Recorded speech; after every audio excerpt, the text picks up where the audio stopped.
जय हिंद फ्रेंड्स। जैसा कि आप लोग जानते हैं कि अभी हम लोग इंग्लिश स्पीकिंग कोर्स देख रहे हैं और आप सभी लोग कल से जो है यहाँ पे अभी इंग्लिश स्पीकिंग कोर्स में, जिसमें हम 60 डेज टारगेट लेके बैठे हैं। इसमें हम लोग देखेंगे, अभी एक दिन हमारा कंप्लीट हो चुका है। इसमें जो भी लोग मतलब पिछले दिन जो अब्सेंट थे, देखो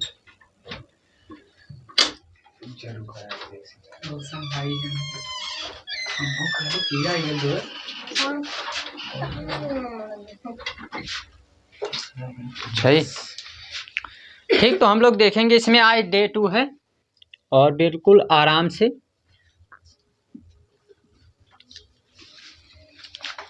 डे 1 में हमने देखा था पूरी तरीके से, जिसमें कुछ ज़्यादा बातें नहीं, केवल सब्जेक्ट और सब्जेक्ट के साथ साथ हेल्पिंग वर्ब और एक वर्ब था। यानी 3 चीज़ हमने उसमें डिस्कस किया था। सब्जेक्ट का मतलब कर्ता, ठीक ना, यानी जो काम करने वाला रहेगा उसे हम लोग सब्जेक्ट कहते हैं। सब्जेक्ट कुछ भी नहीं है, जो भी काम करने वाला रहेगा यानी कर्ता, उसे हम लोग सब्जेक्ट कहते हैं। कर्ता यानी कि काम करने वाला, ठीक। पहला एक शब्द था सब्जेक्ट, जो काम करने वाला, जिसे हम लोग कर्ता कहते थे। दूसरा जो हमारा था, जिसमें हम देखे थे हेल्पिंग वर्ब। हेल्पिंग वर्ब का मतलब सहायक क्रिया है। जो भी इसमें, जैसे जब हम यहाँ पे लगाएंगे तो इंग्लिश में से कैन हो गया, वेयर हो गया, वाज, हैव, ये सभी लगते हैं, तो इनको हम कहेंगे हेल्पिंग वर्ब। जिसमें से केवल 2 सहायक क्रिया के बारे में, अभी केवल एक के बारे में चर्चा किए थे, कैन के बारे में।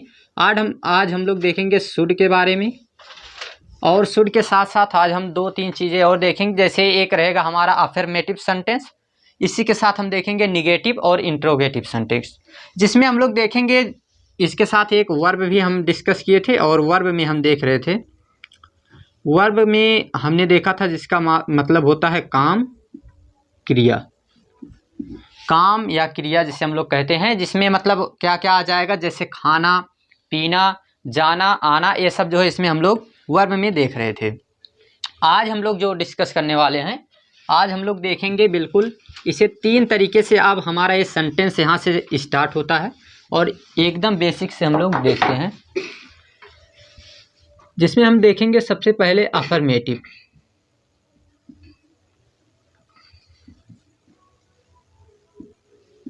अफर्मेटिव, फिर एक रहेगा हमारा निगेटिव,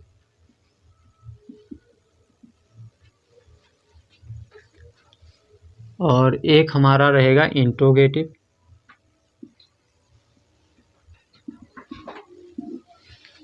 बैठ जाओ।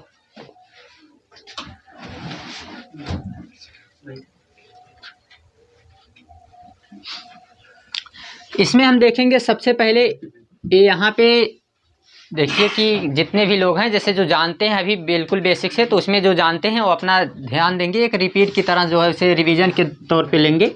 बाकी जो नहीं जानते वो केवल शांति से देखेंगे। यहाँ पे आप लोग देखिएगा, पहला जो आपका अफर्मेटिव में रहेगा, इसमें हम लोग देखते हैं तो नॉर्मल वाले रहते हैं, यानी साधारण। इसमें नॉर्मल यानी कि साधारण शब्दों को रखा जाता है, नॉर्मल वालों को, जो सिंपल सेंटेंस होते हैं। इसके बाद इसमें हम देखते हैं जिसे हम लोग कहते हैं नहीं वाले, यानी नाट वाले या नहीं वाले, जिसमें नाट लगेगा, नहीं आएगा। और ये रहेगा क्या वाले, ठीक ना। अभी बिल्कुल सिंपल है, इसमें कुछ अभी हम नहीं बता रहे हैं, एकदम आसान शब्दों में।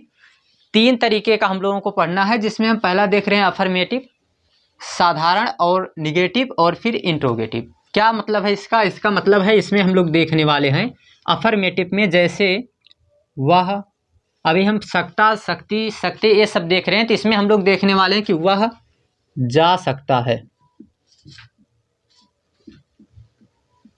तो ये हो गया हमारा नॉर्मल, यानी कि एकदम साधारण शब्दों में। जब केवल लिखा जाएगा कि वह जा सकता है, तो इसे हम कहेंगे केवल कि यह नॉर्मल है, अफर्मेटिव है। लेकिन निगेटिव में क्या होता है कि नॉट का प्रयोग या नहीं का प्रयोग किया जाता है, तो हम यहाँ लिखेंगे वह नहीं जा सकता है।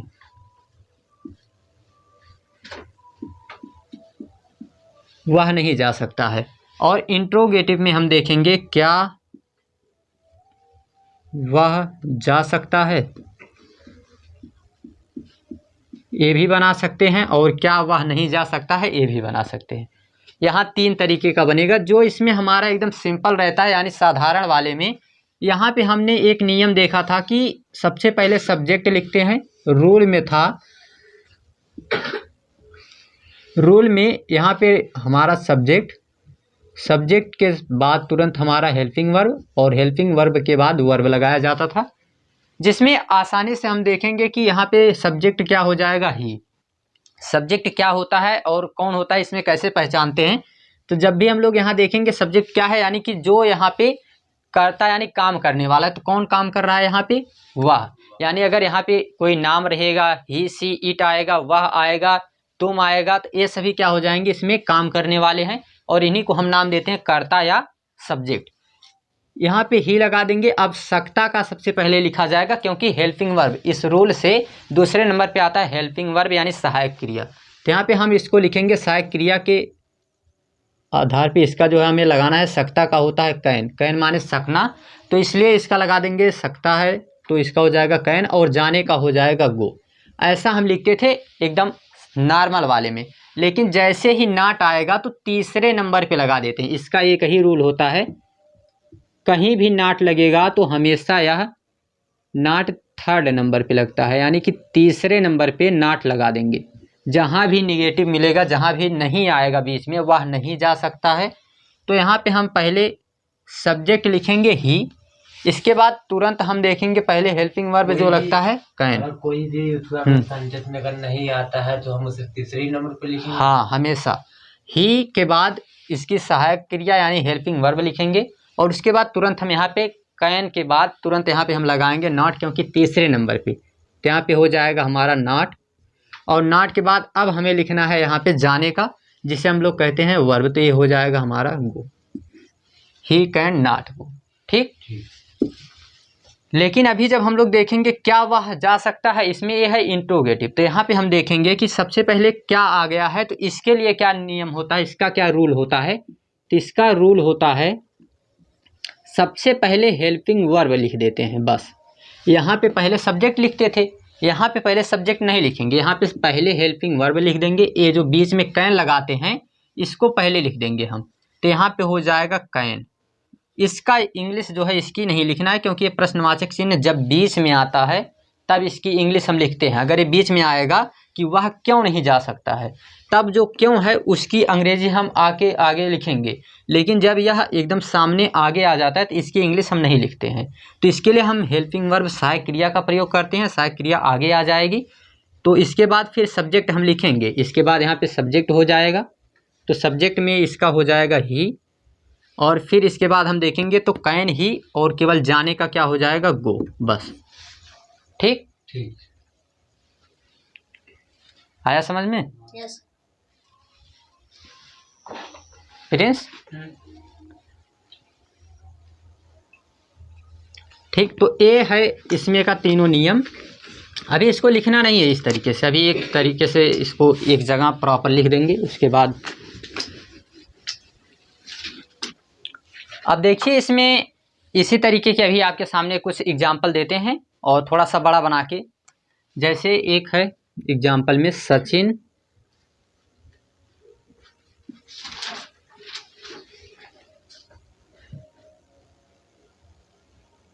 खेल सकता है। ठीक, सचिन खेल सकता है। तो यहाँ पे अब हम जानते हैं कि रूल हमारा क्या है। नॉर्मल वाले में रूल है हमारा subject plus helping verb plus verb. ये तीन यहाँ पे जो है हमारे रूल में तीन लोग हैं जिनका जो है हमें यहाँ पे प्रयोग करना है। तो पहला सब्जेक्ट में क्या क्या रहता है, नाम अगर किसी का आ जाएगा वो भी क्या रहेगा हमारा सब्जेक्ट। तो यहाँ पे हम लोग क्या लिखेंगे, सचिन। और सचिन के बाद तुरंत हम लगाएंगे हेल्पिंग वर्ब, और हेल्पिंग वर्ब क्या है, कैन। तो यहाँ पे कैन, और कैन के बाद इसमें हम जोड़ देंगे खेलने का क्या होता है, प्ले। तो Sachin can play.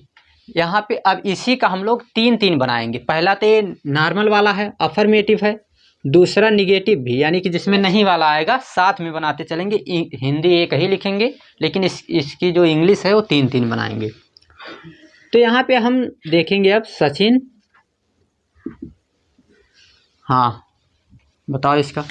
Sachin can not play. ठीक है, कैन नॉट प्ले। यहाँ पे हम तीसरे नंबर पे नॉट लगा देंगे। जैसे ही नॉट का प्रयोग करेंगे तो इसका प्रयोग हमेशा तीसरे नंबर पे करेंगे, तो यहाँ पे हम तीसरे नंबर पे इसको लगा देंगे। लेकिन अगर इंट्रोगेटिव में है तो यही हो जाएगा, क्या सचिन खेल सकता है। तो इसकी इंग्लिश, क्या सचिन खेल सकता है। बस वैसे ही बैठ के ही बताओ, क्या सचिन खेल सकता है। हेल्पिंग वर्ब पहले। हाँ, Sachin can Sachin go play, go not go to, no नहीं वाला नहीं है, हिंदी लिख देते हैं। क्या लिखिए, क्या सचिन कैन खेल सकता है। कैन सचिन प्ले सब रहेगा। कैन सचिन प्ले सही है। इस तरीके से हमको बनाना है। अभी हम आप लोगों के सामने कुछ इधर होमवर्क दे देते हैं आप लोगों को, कुछ सेंटेंस, और उसको आप लोगों को लगाना है। बाकी यहाँ पे लगा दिया जाए बोर्ड पे, यूट्यूब के बच्चों के लिए। आप लोगों ने भी देखा होगा, ठीक ना। यहाँ साथ साथ जो है चल रहा है। अभी ये डे 2 था, इसमें कुछ ज़्यादा नहीं देखना है। अभी 1-2 चीज़ और हम देख लेते हैं। थोड़ा चाहिए का प्रयोग जो करते हैं उसके लिए देख लेते हैं, ठीक। इसके बाद आप लोगों को हम काम दे देते हैं। चाहिए, देखिए चाहिए, शुड जब हम लोग लिखेंगे SOULD, शुड का मतलब होता है चाहिए। चाहिए, जब कभी भी चाहिए आएगा, जैसे तुम्हें सोना चाहिए, ठीक। तुम्हें खाना चाहिए। तो हमेशा जब भी चाहिए आएगा तो इसका हम लोग यही है, ये भी क्या है, एक हेल्पिंग वर्ब है, सहायक क्रिया है। जहाँ भी हम देखेंगे कि इसमें हमारा लास्ट में चाहिए आया है, तो हम इसके लिए क्या, जहाँ कैन लगाते थे वहाँ कैन के स्थान पे क्या लगा देंगे, शुड। जहाँ भी कैन लगाते थे बस वहीं केवल क्या लगाना है, शुड लगाना, कुछ बदलना नहीं है। तो तुम्हें का हो जाएगा, जैसे यू का मतलब तुम भी होता है, तुम और तुम्हें, तुम और तुम्हें, ये दोनों यू का मतलब होगा। तो यहाँ पे यू के लिए, तुम्हें के लिए क्या लगा देंगे, यू। और हेल्पिंग वर्ब क्या हो जाएगी, जहाँ कैन लगाते थे वहाँ आप क्या लगाएंगे, शुड।